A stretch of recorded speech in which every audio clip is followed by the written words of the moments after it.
माना गया है 11 दिसंबर 2013 से माना गया है और अभी जारी रहेगा कि वो अपराध है। ठीक है। एलजीबीटी तबके ने सुप्रीम कोर्ट के फैसले पर मायूसी का इजहार किया है। So this is the second time that the whole community has been disappointed. We are in the box of the black box. Yeah, we never expected that the Indian judiciary will be going to either react such a very transphobic and homophobic way, and we are very disappointed as a community. Like what we are doing in this nation. We are just claiming that we are the citizens of this country. Of course, we are having this sexual diversity and we are having this gender diversity. Delhi काबीना ने Lokpal bill पर अभी कोई फैसला नहीं किया है। काबीना की मीटिंग के बाद वजीर तालीम मनीष सिसोदिया ने बताया कि वजारत कानून ने अभी बिल का मसवदा काबीना के सुपुर्द नहीं किया है। मनीष ने तौक्को जताई कि आइंदा जुमा तक लोकपाल बिल का मसवदा काबीना को मिल जाएगा, जिसके बाद उसे मंजूरी दे दी जाएगी। दिल्ली काबीना ने ख्वातीन की सलामती के ताल्लुक से मुजव्वजा फोर्स की तश्कील पर भी गुफ्तगू की और इंफ्रास्ट्रक्चर का काम करने वाली कंपनी डिम्स का सीएजी से ऑडिट कराने का फैसला किया। लोकपाल को लेकर चर्चा हुई थी, लेकिन अभी क्योंकि ड्राफ्ट उसका लॉ डिपार्टमेंट से पूरी तरह से फॉर्मेटेड ड्राफ्ट नहीं आया है, तो होपफुली इस वीक में आ जाएगा और उम्मीद की जा रही है कि फ्राइडे तक हमें ड्राफ्ट मिल जाएगा। तो फिर फ्राइडे को कैबिनेट की मीटिंग, अगर फ्राइडे तक ड्राफ्ट मिल जाता है तो फ्राइडे को कैबिनेट की मीटिंग होगी और उसमें उसको पास करेंगे। दिल्ली हाईकोर्ट ने दिल्ली के वजीर आला अरविंद केजरीवाल और वजीर कानून सोमनाथ भारती को नोटिस जारी किया है। यह नोटिस इन दोनों के इंतखाबात मनसूख करने के सिलसिले में दाखिल एक अर्जदाश्त पर जारी किया गया है। बीजेपी के दो लीडरों विजेंद्र गुप्ता और आरपी मेहरा ने केजरीवाल और भारती के चुनाव मनसूख करने के लिए हाईकोर्ट में अर्जी दाखिल की थी।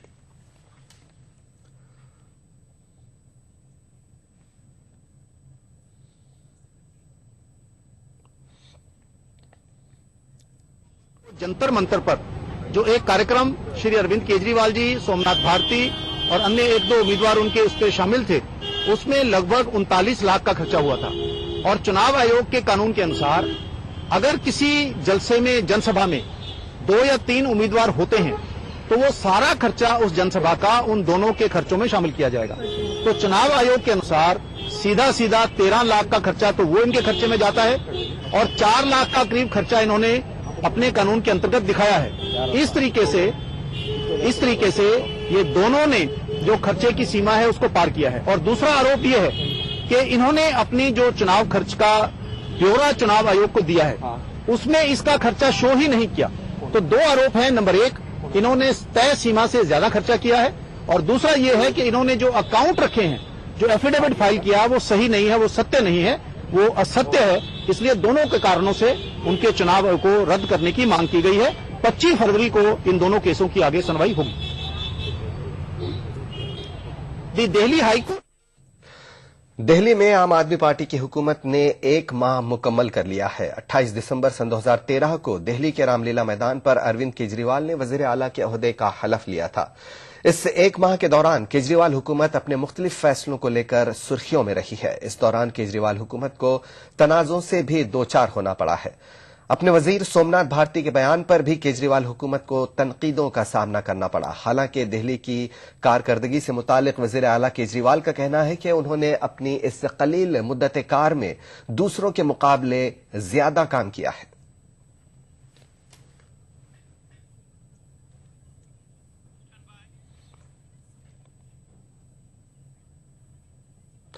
कांग्रेस लीडर शोभा ओझा का कहना है कि केजरीवाल हुकूमत अवाम की उम्मीदों पर अब तक मुकम्मल तौर पर खरी नहीं उतरी है। आम आदमी पार्टी की हुकूमत के 1 माह मुकम्मल होने पर तबसरा करते हुए शोभा ने कहा कि केजरीवाल हुकूमत आपसी रस्साकशी का शिकार होकर अपने ही मसाइल में उलझी रही। मुख्यमंत्री जी को और आप पार्टी को जो गवर्नेंस देना था दिल्ली को, वो न देके ज्यादा वो एजुटेशन में लगे रहे, एडमिनिस्ट्रेशन के करते, और जो उन्होंने प्रॉमिसेस करे थे उसको वो डिलीवर नहीं कर पाए।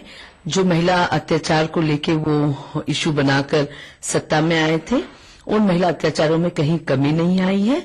उनके मंत्री संतरी खुद लॉ तोड़ने में लगे रहे और जिस उच्च मूल्यों की बात वो राजनीति में करते थे, जिस ट्रांसपेरेंसी की बात राजनीति में करते थे, जो उन्होंने आप पार्टी बनाते हुए कहा था कि ये एक हथियार है राजनीति के खिलाफ, हम साफ सुथरी राजनीति के पक्षधार हैं, तो वो कहीं भी नजर एक महीने में नहीं आया। आम आदमी पार्टी ने दावा किया है कि 3 हफ्ते में ही पार्टी ने 1 करोड़ से ज्यादा मेंबर बनाने में कामयाबी हासिल की है। Party leader Gopal Rai media से बात करते हुए कहा कि लोग मोबाइल SMS के जरिए मेंबरशिप का इंदराज करा रहे हैं।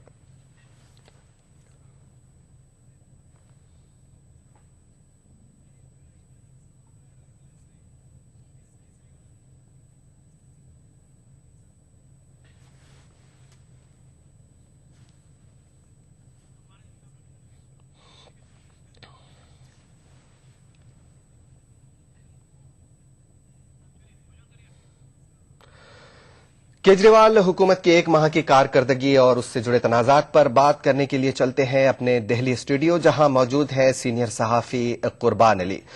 जी कुर्बान अली साहब, आम आदमी पार्टी ने दिल्ली हुकूमत ने अपना 1 माह मुकम्मल कर लिया है, क्या कुछ कर दिखाया है नई हुकूमत ने और क्या कुछ नहीं कर पाई है?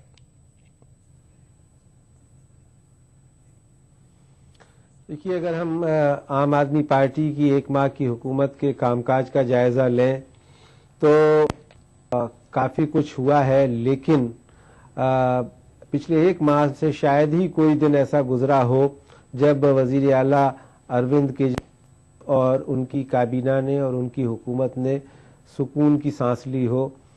हर रोज कुछ ना कुछ कजिया, कुछ ना कुछ तनाजा खड़ा हो जाता है जी। लेकिन एक बात यह है कि ये एक नया तजर्बा हिंदुस्तान की सियासत में हुआ कि आम आदमी पार्टी ने दिल्ली की 70 में से 28 नशिस्तों पर जीत हासिल की और बिना कांग्रेस की हिमायत हासिल किए उनकी हुकूमत बनी है, क्योंकि कांग्रेस पार्टी ने बिना मांगे ये हिमायत की है आम आदमी पार्टी की और गवर्नर को लिख करके दिया। तो वजीर आला अरविंद केजरीवाल रोज इस बात को दोहराते हैं कि साहब उन्होंने कांग्रेस पार्टी से एक तो हुकूमत बनाने के लिए हिमायत नहीं मांगी थी और आज तक किसी कांग्रेस लीडर की उनसे बात नहीं हुई है। तो इस मायने में एक तो ये एक नए तरीके की हुकूमत है, माइनॉरिटी हुकूमत है, बावजूद इसके चल रही है और कांग्रेस पार्टी हिमायत वापस नहीं लेना चाहती।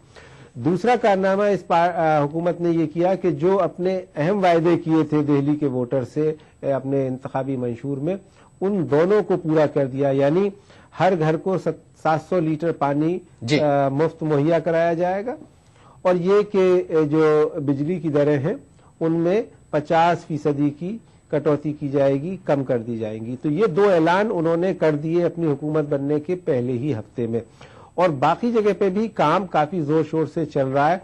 लेकिन इस आम आदमी पार्टी की हुकूमत से लोगों को तवक्कुआत बहुत ज्यादा हैं और अपोजिशन पार्टीज या जो हिमायत करने वाली कांग्रेस पार्टी है वो भी रोज नुक्ताचीनी कर रही है और कोई दिन ऐसा नहीं जाता कि जब अरविंद केजरीवाल शायद सुकून की नींद सो पाते हों। जी कुर्बान अली साहब, जैसा कि आपने कहा कि अरविंद केजरीवाल ने लोगों को पानी और बिजली का जो वादा किया था वो पूरी तरह से अपना वादा निभा दिया है, लेकिन एक मुझे याद आता है कि ख्वातीन के तहफ्फुज़ के ताल्लुक से भी केजरीवाल ने बहुत दावा किया था, लेकिन 26 जनवरी को ही दिल्ली में ख्वातीन के साथ बदसलूकी का मामला आया है। इस ताल्लुक से किस तरह का काम किया है केजरीवाल ने? देखिए, जैसा मैंने कहा कि चूंकि आम आदमी पार्टी जो है वो एक मूवमेंट से निकली हुई पार्टी है। ये लोकपाल के लिए जैसा आप जानते हैं कि एक मूवमेंट था जिसमें अन्ना हजारे और उनके कुछ और दूसरे साथी शरीक थे कि जो अब आम आदमी पार्टी में नहीं है और जो इस नजरिए के मुखालिफ थे कि साहब सियासी जमात बनाई जाए, वो उनसे अलग हो गए थे। इन लोगों का ये कहना है कि हमें सियासी जमात बनाने की जरूरत इसलिए पड़ी कि जब हम जंतर मंतर और रामलीला मैदान में अपने जलसे करते थे तो सियासी जमातों की तरफ से, खास करके बीजेपी और कांग्रेस पार्टी की तरफ से कहा जाता था कि अगर वो अपने मिजाज का कानून बनाना चाहते हैं या बकौल उनके वो जन लोकपाल लाना चाहते हैं तो उन्हें इलेक्टोरल पॉलिटिक्स में आना चाहिए और इसलिए वो इसमें शामिल हुए। तो ये मूवमेंट से निकली हुई पार्टी है और इसने चूंकि आम लोगों के दरमियान काम किया है। जो लोग 28 लोग मुंतखब हुए हैं, एमएलए बने हैं, वो कभी ख्वाब में भी नहीं सोच सकते थे कि दूसरी सियासी जमातों के साथ में रह करके वो एमएलए या मिनिस्टर बन पाते।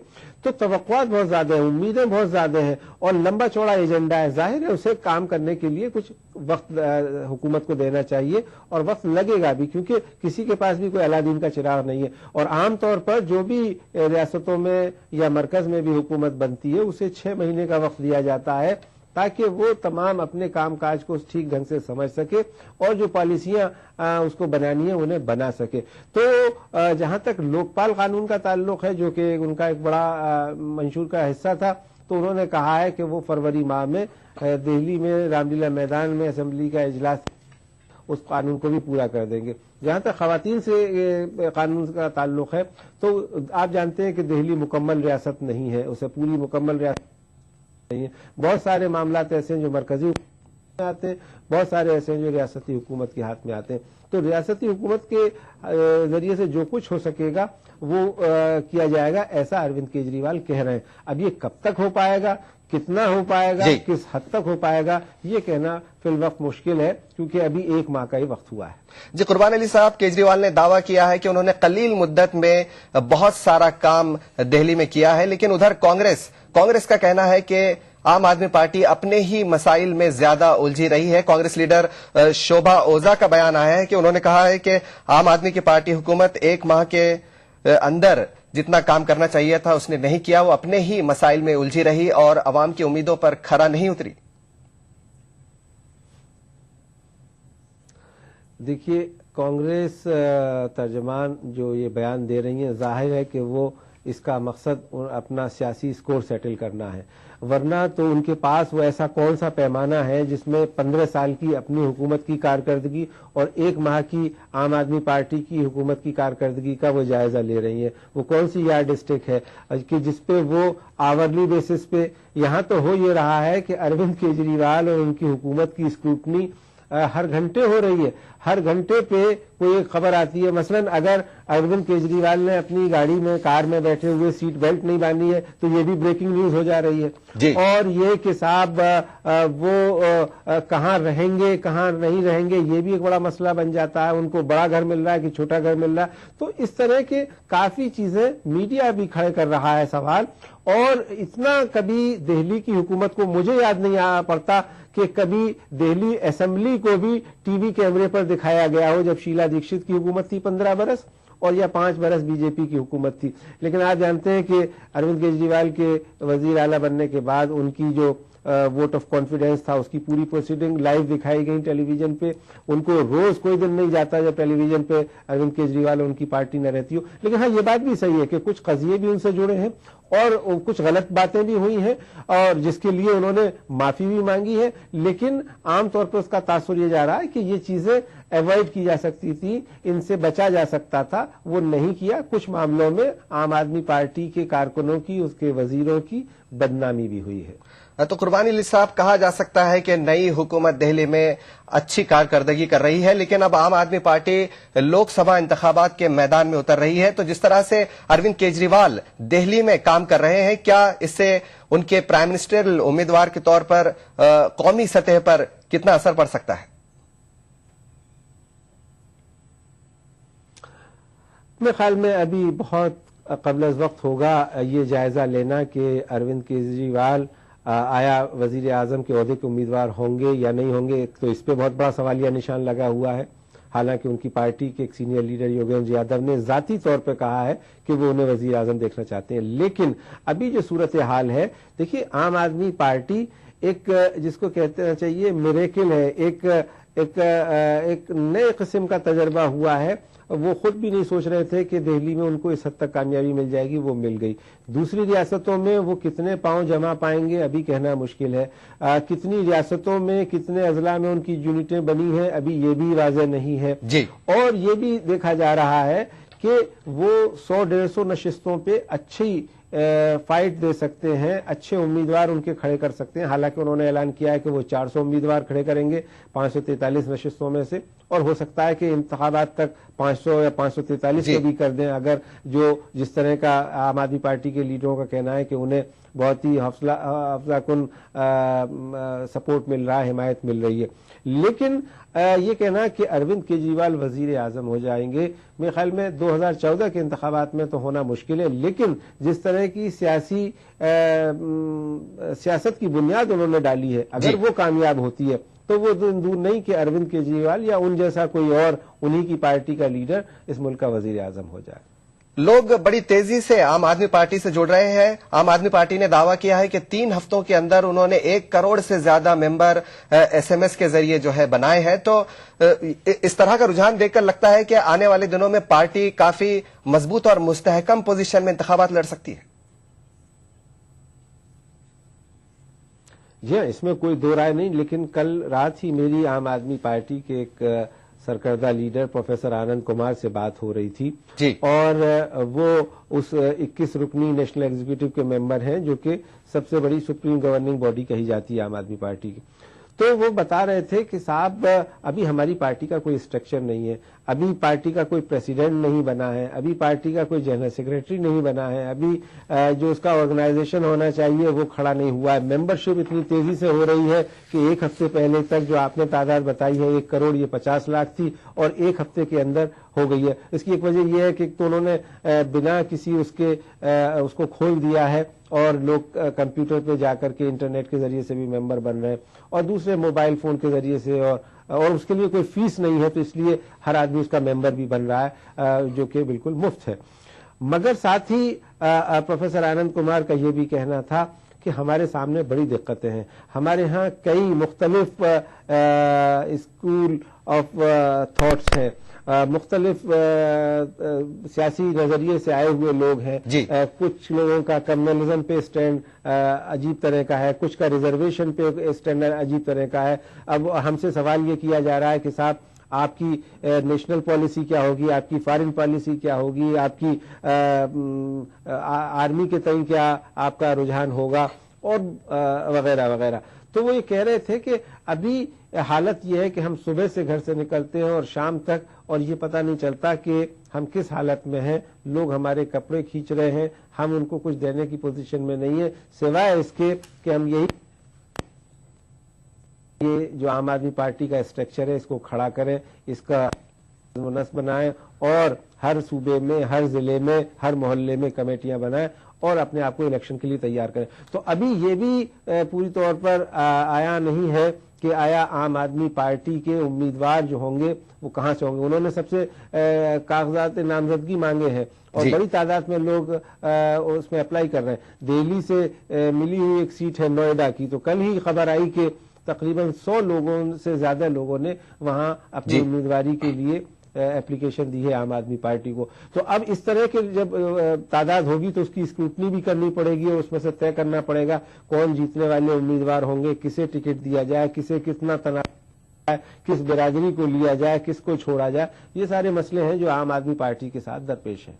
इधर दिल्ली हाईकोर्ट ने दिल्ली के वजीर आला अरविंद केजरीवाल और वजीर कानून सोमनाथ भारती को नोटिस जारी किया। इनके इंतखाबात मनसूख कराने के लिए अजदाज दाखिल की गई थी। क्या कहेंगे आप? देखिए, जो हिज़्ब इख्तिलाफ की सबसे बड़ी जमात है भारतीय जनता पार्टी, और जिसे खुद 32 नशिस्तें हासिल हुई थी और वो महज 4 नशिस्तों से रह गई हुकूमत बनाने से, तो उसे काफी अफसोस है, गम और गुस्सा है और वो कोई मौका छोड़ना नहीं चाह रहे हैं जिसमें कि वो अरविंद केजरीवाल, आम आदमी पार्टी और उनके साथियों की को रुसवा न कर सके। तो ये उन्होंने टेक्निकल ग्राउंड पे ये मामला उठाया है कि साहब इन लोगों ने इलेक्शन से पहले 23 नवंबर को जंतर मंतर पर जीत की गूंज करके एक प्रोग्राम किया था और जिसमें कि तकरीबन 1 करोड़ रुपया 94,80,000 रुपए खर्च हुए थे और इसका हिसाब उन्होंने अपने इलेक्शन में नहीं दिया। इसके अलावा ये कि साहब और जो जराए से उन्होंने किया है, तो ये ऐसे मामलात हैं कि टेक्निकलिटीज के लिहाज से हो सकता है कि सही भी हो और हो सकता है कि इस बिना पे अरविंद केजरीवाल और उनके मिनिस्टर भारती जो कि वजीर कानून है उनके इलेक्शन पे कुछ आंच भी आ जाए। देखा है कि इस मुल्क की जमहूरियत बड़ी अजीब व गरीब किस्म की है और 1975 में मुल्की वजीर आजम इंदिरा गांधी को इलाहाबाद हाईकोर्ट के एक फैसले ने उनका इलेक्शन बरतरफ कर दिया था और उन्हें फिर इमरजेंसी लगानी पड़ी थी। तो ये हो सकता है कि टेक्निकल ग्राउंड पर मजबूत मुकदमा हो, लेकिन लोग इसे दिल्ली में खिसियानी बिल्ली खंबा नोचे के तौर पर देख रही है, क्योंकि बीजेपी इसी अंदाज में इस मामले को पेश कर रही है। जी कुर्बानी साहब, आप लाइन पर बने रहे। यहां मुझे एक छोटा सा ब्रेक लेना पड़ेगा। ब्रेक के बाद तेलंगाना पे आपसे दोबारा बात होगी। यहां लेते हैं छोटा सा ब्रेक, बहुत जल्द हाजिर।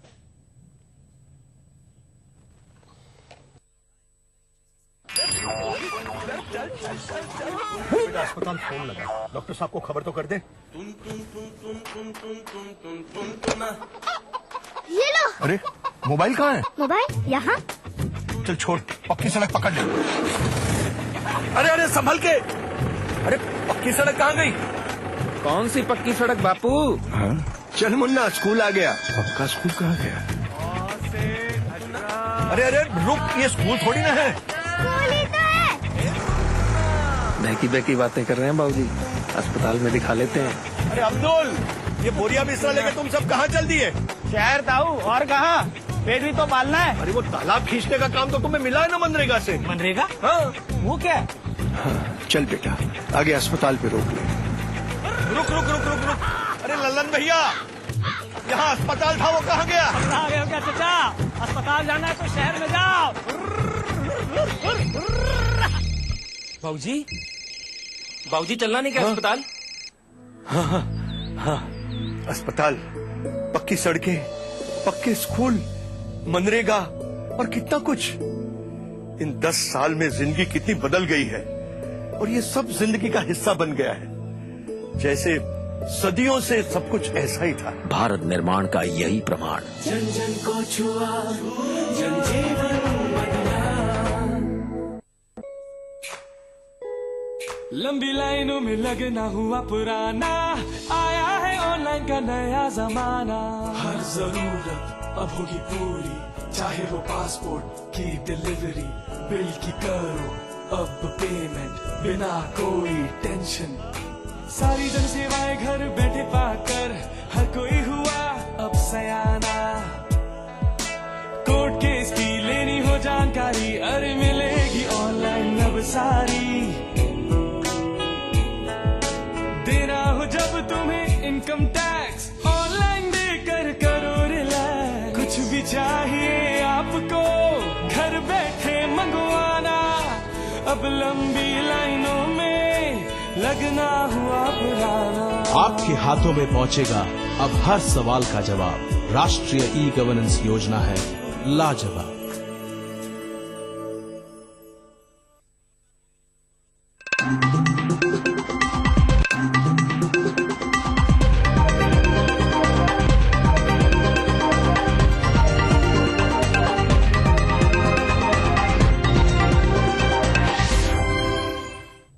ब्रेक के बाद खबरनामे में एक बार फिर आपका खैर मकदम है। केरला की खुसूसी अदालत ने रिवोल्यूशनरी मार्क्सिस्ट पार्टी के लीडर टीपी चंद्रशेखरन के कत्ल मामले में 12 में से 11 अफराद को उम्र कैद की सजा सुनाई है। एडिशनल और सेशन कोर्ट के जज आर नारायणा पिशाडे ने जिन अफराद को उम्र कैद की सजा सुनाई है, इनमें कातिलों के ग्रुप के 7 मेंबरों के अलावा सीपीआईएम के 3 लीडर भी शामिल है। अदालत ने कातिलों के ग्रुप से ताल्लुक रखने वाले एनके सुनील कुमार को उम्र कैद के अलावा 10 साल कैद बामशक्कत, इसी तरह मनोज कुमार को उम्र कैद के अलावा 5 साल कैद बामशक्कत की इजाफी सजा सुनाई है। जबकि कत्ल के लिए तलवार फराहम करने के जुर्म में एमके प्रदीपेन को 3 साल कैद की सजा दी गई है। बिहार के किशनगंज में अलीगढ़ मुस्लिम यूनिवर्सिटी एएमयू का सेंटर कायम होने जा रहा है। 30 जनवरी को सीनियर सेंटर का संग बुनियाद कांग्रेस सदर सोनिया गांधी रखेंगी, लेकिन इस मामले पर तनाजा खड़ा हो गया है। इस पूरी तकरीब के निकात से रियासती हुकूमत को दूर रखने की कोशिश का मरकजी हुकूमत पर इल्जाम लगाया जा रहा है। बिहार के वजीर आला नीतीश कुमार ने रियासती हुकूमत को प्रोग्राम से दूर रखे जाने की कोशिश की सख्त मजम्मत की है। इससे कबल रियासती वजीर तालीम पीके शाही ने इस सिलसिले में सख्त एहतजाज करते हुए मरकजी वजीर बराए फरोग इंसानी वसाइल पल्लम राजू को खत भी लिखा है।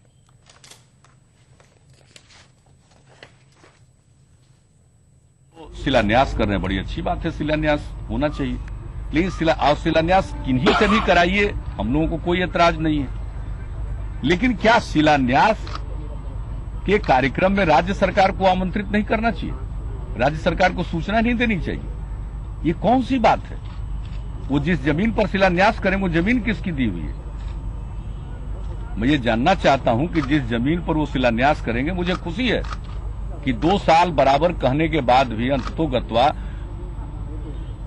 चुनाव के टाइम में ही शिलान्यास करने का उन्होंने सोचा। कोई दिक्कत नहीं, कभी भी कर लीजिए, किन्हीं से कराइए, मुझे कोई एतराज नहीं। लेकिन क्या शिलान्यास के कार्यक्रम में राज्य सरकार की हिस्सेदारी नहीं होनी चाहिए? राज्य सरकार को आमंत्रित नहीं किया जाना चाहिए? ये किस प्रकार का गवर्नेंस है? कांग्रेस ने राज्यसभा चुनाव के लिए कुमारी शैलजा को अपना उम्मीदवार नामजद किया है। शैलजा को हरियाणा से राज्यसभा का उम्मीदवार बनाया गया है। उम्मीदवार नामजद किए जाने के बाद शैलजा ने मरकजी काबीना से इस्तीफा दे दिया है। इसके साथ ही दिल्ली की साबिक वजीर आला शीला दीक्षित के राज्यसभा उम्मीदवार बनने के ताल्लुक से तमाम कयास आराइयां खत्म हो गई है। कांग्रेस ने ऐवान बाला के लिए सुल्तानपुर के रुकन पार्लियामेंट संजय सिंह को भी अपना उम्मीदवार बनाया है। इसके अलावा आसाम से भुवनेश्वर कलिता को उम्मीदवार बनाया गया है। कांग्रेस की जानिब से राज्यसभा चुनाव के उम्मीदवार दिग्विजय सिंह ने कहा है कि वो हाई कमान अहकामात पर अमल करने के लिए हर वक्त तैयार रहते हैं। दिग्विजय सिंह पर्चे नामजदगी दाखिल करने के मौके पर खुद को राज्यसभा का उम्मीदवार बनाए जाने के सिलसिले में तबसरा कर रहे थे। से कांग्रेस का कार्यकर्ता के रूप में रहा हूं और आज भी हूं। मुझे इस प्रदेश की जनता ने 5 साल माननीय मुख्यमंत्री अर्जुन सिंह जी के नेतृत्व में मंत्री रहने का मौका दिया। राजीव जी ने, सोनिया जी ने मुझे 7 साल तक प्रदेश कांग्रेस का अध्यक्ष रहने का मौका दिया। 10 साल तक इस प्रदेश की जनता की मुख्यमंत्री के रूप में सेवा करने का मौका दिया। 8 चुनाव लड़ चुका हूं, 7 जीता हूं, 1 हारा हूं। अब मैंने अनुरोध किया था, जब मुझसे पूछा गया तो मैंने कहा कि चूंकि मेरे राजगढ़ पार्लियामेंट सीट पर सिटिंग एमपी हैं, उनको मैं नहीं डिस्टर्ब करना चाहता और कहीं से मुझे चुनाव लड़ना है तो फिर मुझे संगठन से मुक्त कर दीजिए, ताकि मैं अपना समय उस कॉन्स्टिट्यूंसी में दे सकूं जो भी मेरे लिए नहीं होगी। लेकिन मेरे नेतृत्व ने मेरे सेवाओं को संगठन में लेना उपयुक्त समझा। उधर आंध्र प्रदेश में राज्यसभा की 6 सीटों के लिए इंतखाबात होने वाले हैं। आज पर्चे नामजदगी दाखिल करने की आखिरी तारीख है। 6 सीटों के लिए 7 उम्मीदवारों ने पर्चे नामजदगियां दाखिल की हैं। कांग्रेस अरकान की मुखालिफत में सीमा आंध्रा से ताल्लुक रखने वाले बागी अरकान ने भी अपना उम्मीदवार मैदान में खड़ा किया है। रियासत में राज्यसभा का इंतखाब दिलचस्प बन गया है। कांग्रेस उम्मीदवारों की मुखालफत में मुत्तहदा रियासत के हामी अरकान ने भी अपना उम्मीदवार मैदान में उतारा है। कांग्रेस ने एम.ए. खान, केवीपी रामचंद्र राव और सुब्बी रामी रेड्डी को अपना उम्मीदवार बनाया है। इन लीडरों ने मंगल को प्रदेश कांग्रेस के सदर बोत्सा सत्यनारायणा से बी फॉर्म हासिल करने के बाद पर्चे नामजदगी दाखिल किया। तेलुगु देशम ने मोहन राव और टी सीता रामालक्ष्मी को पार्टी उम्मीदवार के तौर पर पेश किया है। इन दोनों लीडरों ने भी अपने कागजात नामजदगी रिटर्निंग अफसर के सामने पेश किए। तेलुगु देशम पार्टी में भी उम्मीदवारों के इंतखाब को लेकर नाराजगियां पाई जा रही हैं। दलित तबके से ताल्लुक रखने वाले पार्टी के सीनियर एम नरसिम्हलू ने पार्टी सदर चंद्रबाबू नायडू पर भारी रकम के एवज सीटें अलॉट करने का इल्जाम आयद किया है। टीआरएस की जानिब से के केशव राव मैदान में हैं। टीआरएस लीडर्स के केशव राव की कामयाबी की उम्मीद जाहिर कर रहे हैं। सीमा आंध्रा से ताल्लुक रखने वाले बागी अरकान की हिमायत से चैतन्य राजू ने राज्यसभा की सीट के लिए पर्चे नामजदगी दाखिल की है। चैतन्य राजू की हिमायत कर रहे सीमा आंध्रा के बागी अरकान का कहना है कि मुत्तहदा रियासत के नारे के साथ ही वो राज्यसभा का इंतखाब लड़ रहे हैं। बागी अरकान की जानिब से मैदान में खड़े चैतन्य राजू के पर्चे नामजदगी पर रियासती वुजरा टीजी वेंकटेश और कासू वेंकट रेड्डी की जानिब से दस्तखत करने की खबरें मीडिया में गश्त कर रही थी, लेकिन इन दोनों लीडरों ने इन खबरों को बेबुनियाद बताया। टीजी वेंकटेश और कासू वेंकट रेड्डी ने कहा कि वो कांग्रेस उम्मीदवारों के हक में हैं, अपने वोट का इस्तेमाल करेंगे क्योंकि वो कांग्रेस पार्टी में मौजूद हैं। याद रहे कि जेसी दिवाकर रेड्डी ने भी इंतखाब में हिस्सा लेने का ऐलान किया था, ताहम उन्होंने लम्हे आखिर में अपना इरादा तर्क कर दिया। जेसी दिवाकर रेड्डी का कहना है कि वो किसी पार्टी या उम्मीदवार के खिलाफ नहीं है। बल्कि आवाम के एहसासात से पार्टी हाईकमान को वाकिफ कराना चाहते हैं। अंदाला प्रभाकर रेड्डी ने भी आजाद उम्मीदवार के तौर पर पर्चे नामजदगी दाखिल किया है। Bureau report, ETV news.